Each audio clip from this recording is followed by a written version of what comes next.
Jadi selamat malam, masih bersama saya Ihan Martoyo dari jurusan Teknik Elektro UPH. Saya masih bersama Pendeta Yohanes Halim, Pendeta Jason Budi Prasetya, dan Pendeta Yohanes Budi.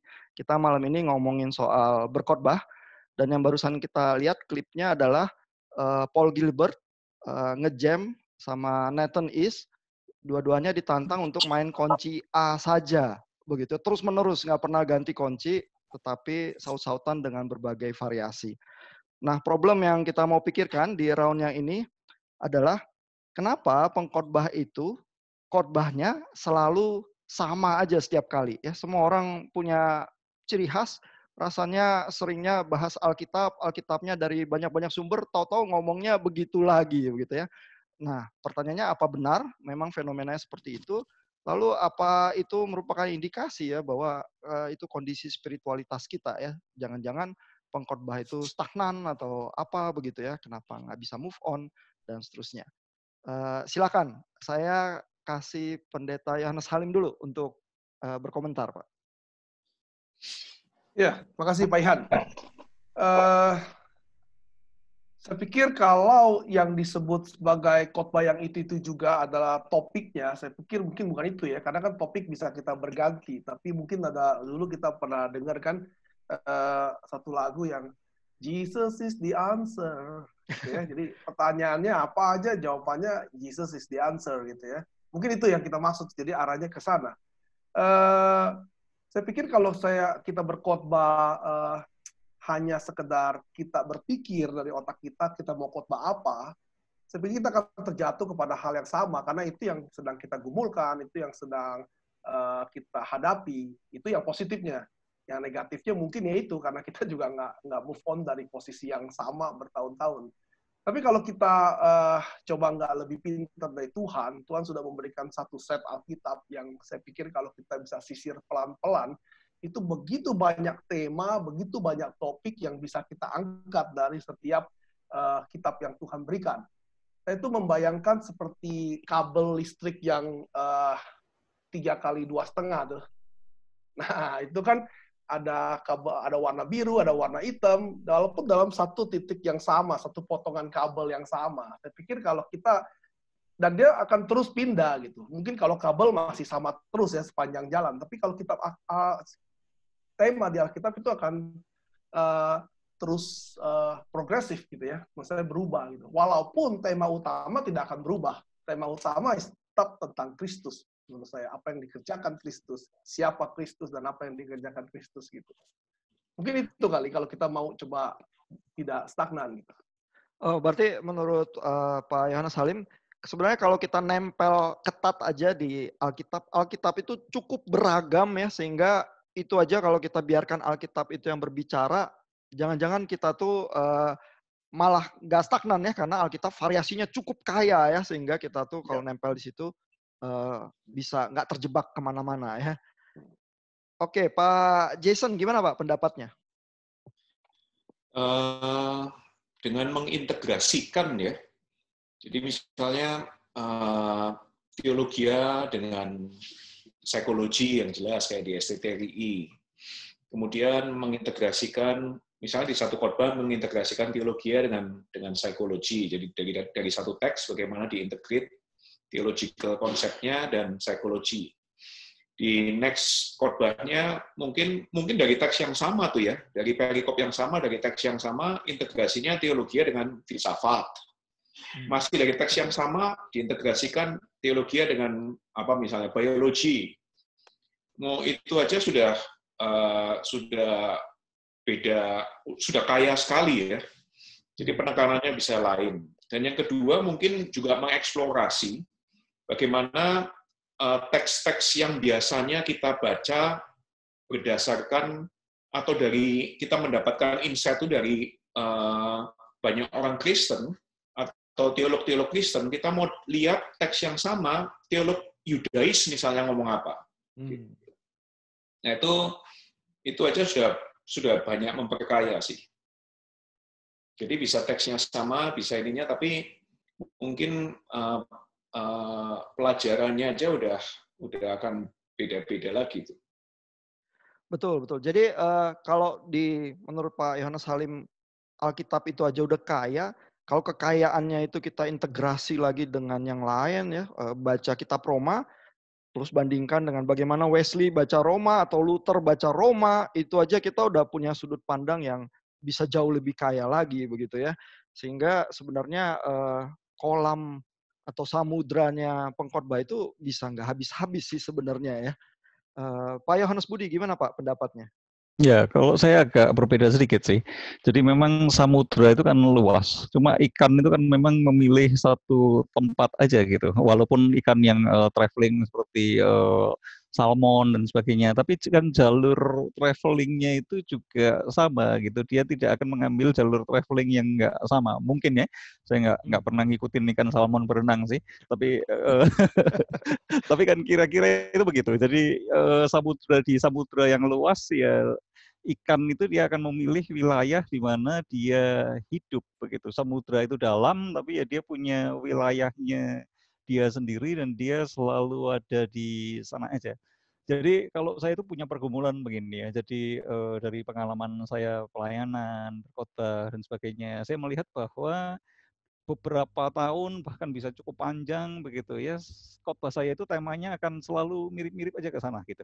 Sampai satu saat itu ada satu ketergiliran, kemudian kita mulai melihat bahwa jawaban utama yang coba kita tawarkan itu merupakan satu jawaban yang ternyata tidak begitu, atau satu jawaban yang gagal, yang tidak menjawab, baru kemudian kita itu beralih gitu. Jadi dengan adanya satu ketergiliran, dengan adanya satu pertumbuhan, adanya satu kedewasaan, maka baru tema itu berpindah. Dan selain saya mengamati diri saya sendiri, saya juga mengamati pengkhotbah-pengkhotbah begitu ya, yang besar maupun yang kecil, biasanya punya satu tema khotbah yang sama aja sih.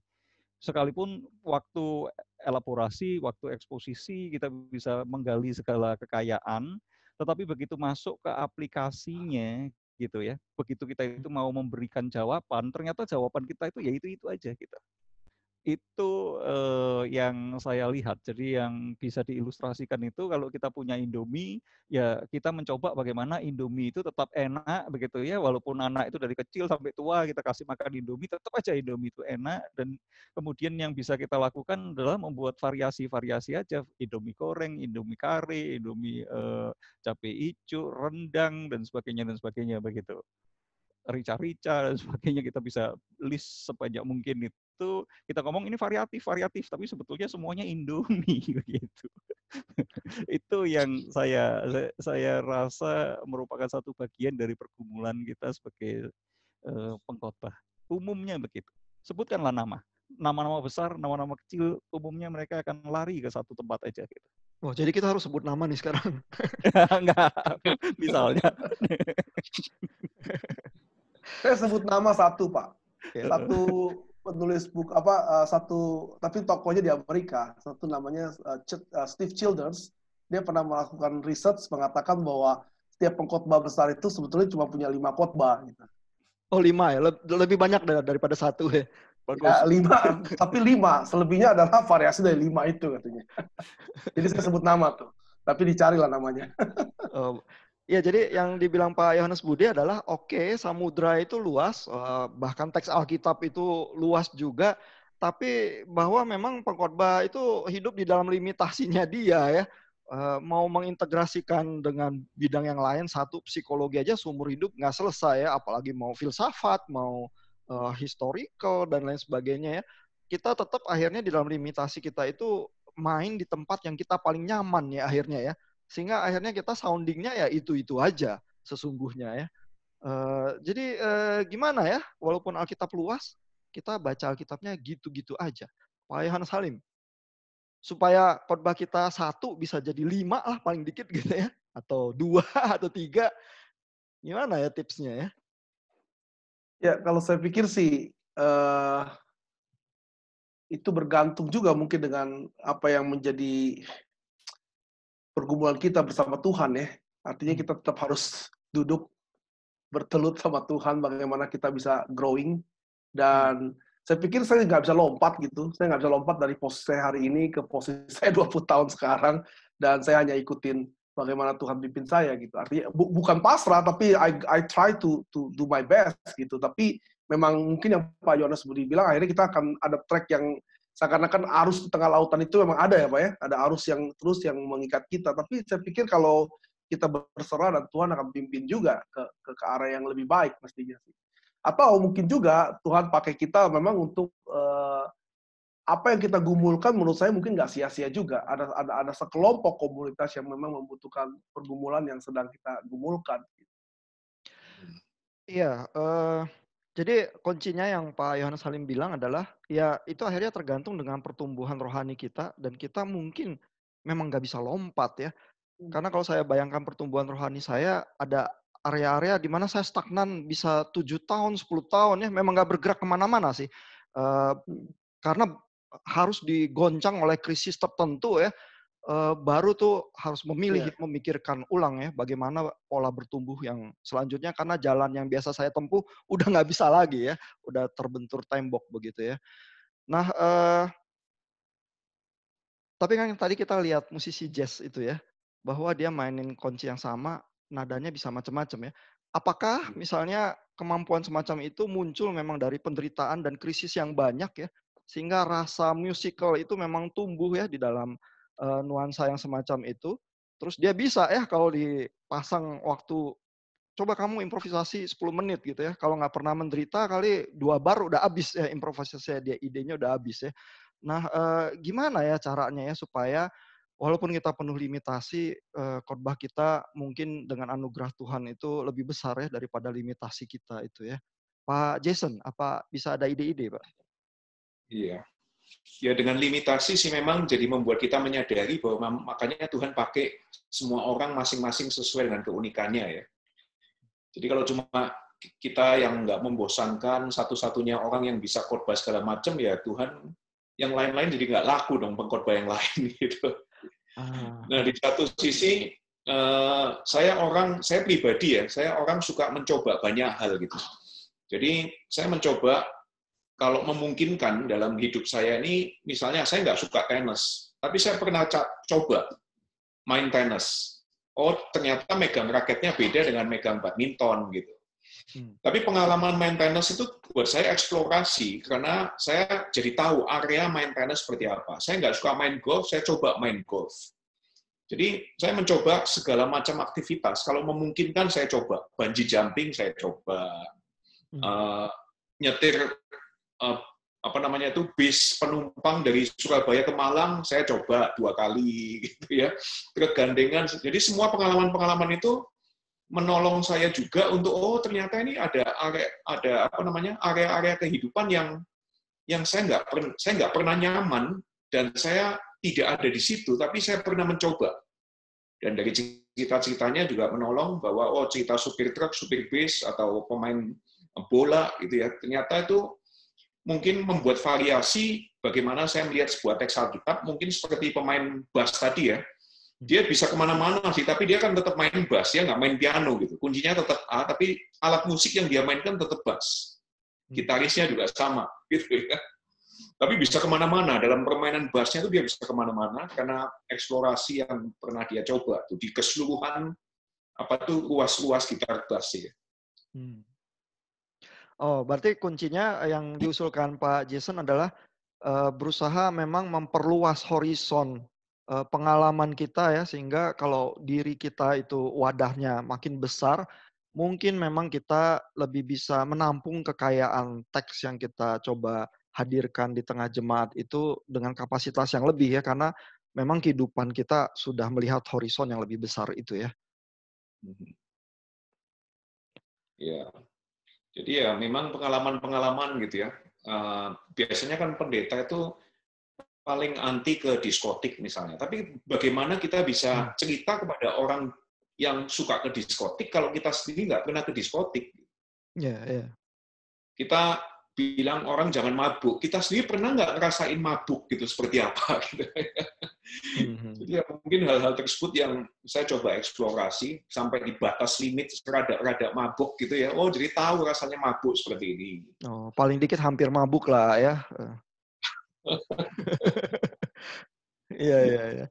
Gimana Pak Yohanes Budi? Ada komentar atau tambahan atau limitasi kita memang nggak bisa kita keluar dari itu atau gimana? Ya, jadi semuanya itu kan butuh waktu ya. Jadi pertumbuhan rohani itu juga nggak bisa dikarbit. Tahap-tahap kematangan kita itu tidak bisa dikarbit. Pengalaman kita juga nggak bisa dikarbit gitu. Nah ya memang akhirnya saya rasa sih nggak apa-apa kita punya satu tema untuk satu waktu tertentu gitu ya. Dan kita terus berharap ada satu pertumbuhan. Dan di dalam pertumbuhan itu khususnya untuk krisis dan berbagai bentuk perubahan seperti pandemi sekarang ini mungkin menjadi satu momen kita untuk memikirkan ulang khotbah-khotbah kita itu merupakan satu khotbah yang masih memberikan jawaban kepada jemaat atau sebetulnya tidak gitu ya. Untuk jemaat-jemaat yang tidak bergumul, untuk jemaat yang senang aja dikasih Indomie ya sebetulnya nggak ada masalah selama mereka pencinta Indomie dan kita selalu menyajikan Indomie yang bervariasi, itu mereka akan selalu mencintai kita dan mencintai Tuhan di dalam kemonotonan dan ketidakpertumbuhan dan variasi yang itu saja. Namun apakah kemudian jemaat itu dikerdilkan dan pada akhirnya itu hanya mengerti bahwa yang namanya iman Kristen itu ya sesuai dengan versi pengkhotbah yang sering dia dengar gitu ya, khususnya kalau kita itu pengkhotbah tunggal. Puji Tuhan sekarang kita itu kan tidak dimungkinkan jadi pengkhotbah tunggal, kalau jemaat bosen tinggal ngeklik di YouTube sudah ketemu khotbah-khotbah yang lain begitu. Jadi kalau kita itu berkhotbah tunggal di dalam satu gereja, akhirnya ya mereka ngerti Kristen itu ini, iman Kristen itu ini, dan itu miskin sebenarnya kalau kita tidak bertumbuh. Tapi kalau kita menggunakan berbagai momen khususnya krisis untuk memikir ulang bersama-sama dengan jemaat yang juga memikir ulang, maka itu merupakan satu momen kita naik kelas lah gitu. Pada akhirnya kalau enggak ya nggak apa-apa, kita ngasih Indomie terus juga nggak apa-apa. Saya nggak ngerti terlalu banyak jazz tadi ya, tapi saya bisa merasakan Indomie itu enak, jadi ilustrasi saya ya Indomie juga divariasi begitu. Jadi memang pergumulan kita seperti itu, tidak ada jalan keluar yang mudah. Jangan-jangan jalan keluarnya justru ya tidak berusaha menjadi pengkhotbah tunggal ya. Walaupun pengkhotbah tamu mungkin bisa ada kelemahan karena tidak mengerti jemaat kita dengan cukup tajam ya sehingga kebutuhannya bisa diakomodasi. Tapi paling tidak variasi dari pengkhotbah yang lain itu jangan-jangan menghadirkan kekayaan Alkitab yang kita tidak mampu hadirkan, begitu ya. Jangan-jangan begitu. Pak Yohanes Budi, gimana Pak? Halim atau Budi? Pak Yohanes Halim, betul. Udah mulai malam. Iya. Saya pikir kita juga jangan lupakan bahwa ada peran Roh Kudus juga ya dalam khotbah kita ya. Saya pikir walaupun kalau kita kerjakan dengan tulus, sesuai dengan pergumulan kita, yang tadi kita setuju bahwa nggak mungkin bisa di apa itu istilahnya di copy paste dari orang lain, tapi harus kita jalanin sendiri. Saya pikir dengan tulus kita dipakai Tuhan, pasti ada yang bisa menyentuh mereka gitu. Ya mungkin bentuknya Indomie atau apa yang lain. Saya jadi kepikir dengan Jess tadi adalah mengenai topik bahwa kalau kita tetap faithful to the text, faithful untuk main message kita adalah sebagai pengkhotbah mengabarkan Injil dan Kristus Yesus. Saya pikir variasinya itu kan seperti kunci A mestinya ya. Saya coba nggak tahu, saya nggak ngerti musik Pak. Bapak nggak ngerti jazz, saya nggak ngerti. Saya kalau nyanyi mulai dari A berhentinya di C gitu. Jadi lebih kacau. Jadi maksud saya mungkin the same message tapi dengan metode tertentu. Tapi orang itu memang udah canggih sih Pak tadi main gitarnya. Oh iya, jadi bisa ada variasi yang cukup sehingga itu tidak membosankan dan kalau kita beruntung eh, ikut dengan pekerjaan Roh Kudus, jangan-jangan itu relevan ya dengan jemaat yang memang kita layani ya. Ya mungkin saya nggak menggunakan kata beruntung Pak Ihan, tapi kita berserahlah kepada Tuhan. Harusnya Roh Kudus bekerja lah setiap kali kita khotbah gitu. Iya ya. Saya tuh kalau khotbah soalnya saya rasa saya lebih banyak gagalnya daripada berhasilnya sih. Jadi kadang-kadang kalau ini gagal lagi ya enggak Tapi kan apa-apa. Pak Ihan nggak nyebarin survei Pak ke jemaat. Oh ya enggak. Ada satu ibu di pojok mungkin yang bersyukur untuk khotbah itu gitu. Ya mungkin aja ya, puji Tuhan ya kalau itu terjadi. Ya. Pak Jason gimana Pak terhadap monotonitas pengkhotbah itu tadi ya, selain integrasi, tapi memang tetap ada limitasi ya, pemain jazznya nggak bisa keluar dari gitar, terus mau main piano nggak bisa, dia tetap main gitar atau main bass gitu ya. Variasi itu munculnya bagaimana ya?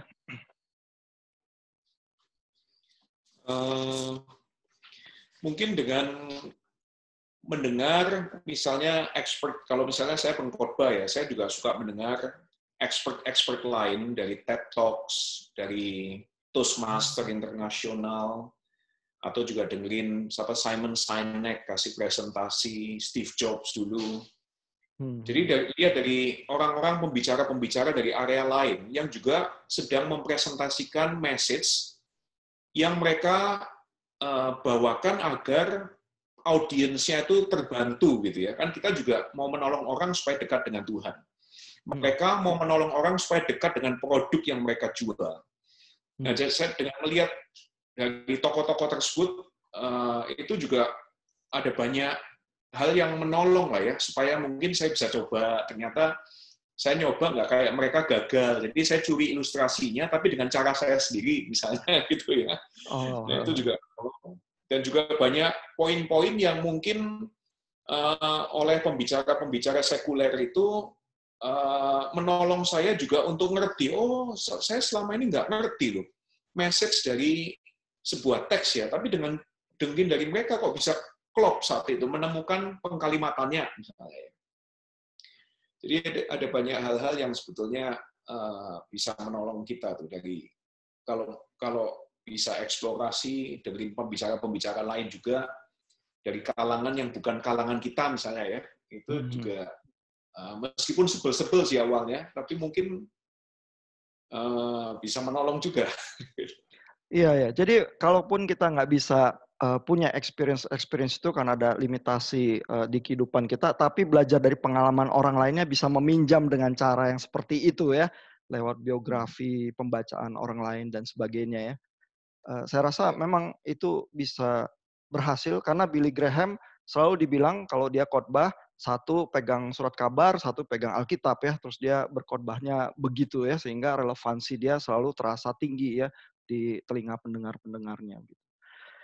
Oke, terima kasih Bapak-Bapak semua untuk obrolan malam ini. Semoga ini juga bisa berguna ya buat teman-teman yang mungkin di seminari yang bergumul bagaimana menjadi pengkhotbah yang lebih baik. Kita berpisah, ketemu lagi di obrolan yang lain. Selamat malam.